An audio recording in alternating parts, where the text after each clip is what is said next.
পটল দিয়ে আমরা নানান রকমের পদ রান্না করি। আজকে আমি কিছু পাকা পটল কেটে নিছি, তেমন বেশি পাকা না, একটু লাল হয়েছে।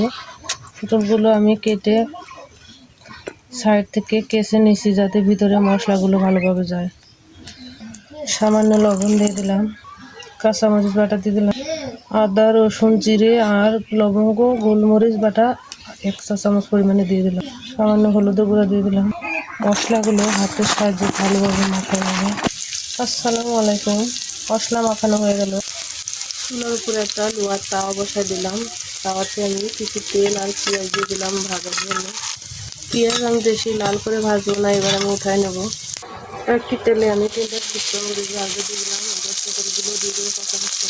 চুলার আঁচ একদম লোতে রেখে আমি একটা ঢাকনা দিয়ে ঢেকে সিদ্ধ করে নেব। ফিরে আসলাম 2 মিনিট পর, ঢাকনা উঠাই নেব।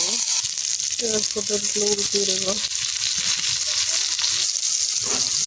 পটল ভাজা হয়ে গেল, উপর থেকে আমি কিছু জিরে ভেজে রেখেছি দিয়ে দিলাম।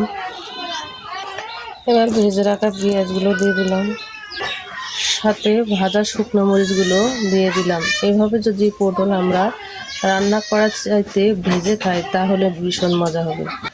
এই পটল ভাজি হলে অন্য কোনো তরকারি লাগবে না। আমার বাচ্চারা এভাবে পটল ভাজি খেতে ভীষণ পছন্দ করে। আশা করি আপনাদেরও ভালো লাগবে খেতে। আমার এই রান্নাটা যদি ভালো লাগে আমার পেজটাকে ফলো দিয়ে লাইক কমেন্ট শেয়ার করে দেবেন।